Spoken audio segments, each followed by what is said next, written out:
चौका गीत।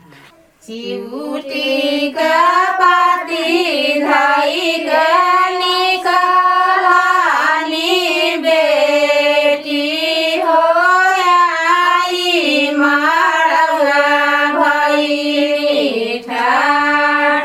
चिउटी का पाती धाई गनी कहानी बेटी हो आई मारवा भई ठाड़। किया तो हई बेटी हो दाना दई जा थोड़ा लाऊ कई किया हो सुंदरा बारा चोर।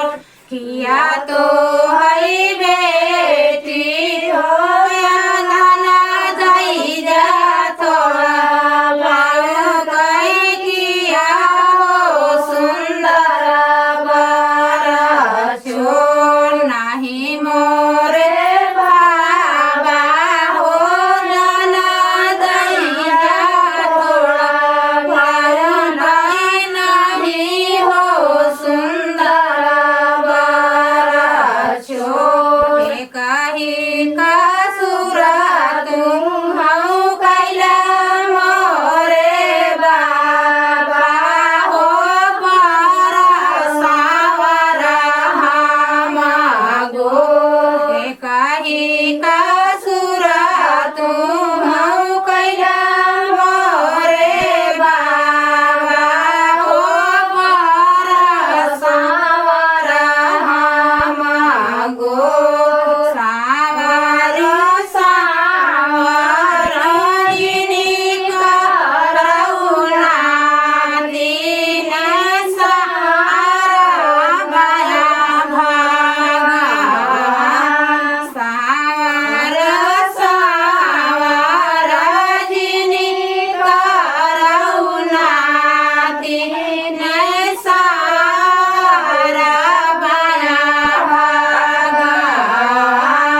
चिउटी के पाती धाई रे निसाई कहानी बेटी आई मारवा गई रे ठाड़।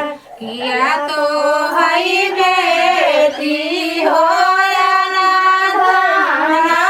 थोड़ा लाऊ गई किया हो सुंदरा बारा चोर। किया तो हई बेटी हो ना थोड़ा लाऊ गई किया हो सुंदरा बारा चोर। नाही मोरे बाबू हो दाना दई जा थोड़ा लाऊ कहीं नहीं हो सुंदरा बारा चोर।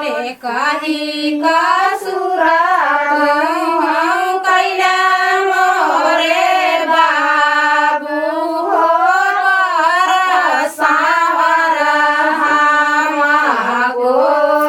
कही का सुरा तुम हऊ कैला मोरे बाबू हो बारा सावरा मागो।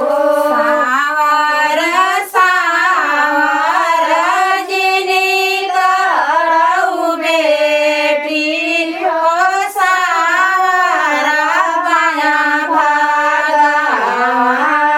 सावर सावर जिनी करऊ बेटी हो सावरा बाया भागा।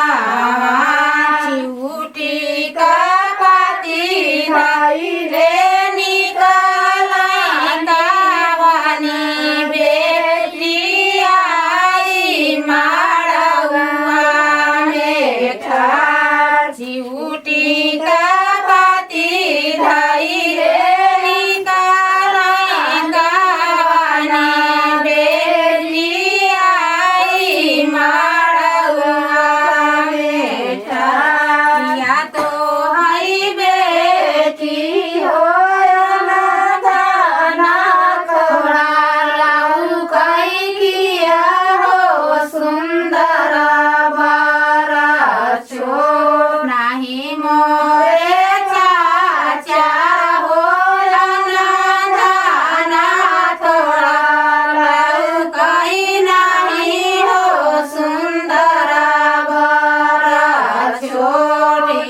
काही कसुर तुहु कैला मोरे चाचा हो गर सावरा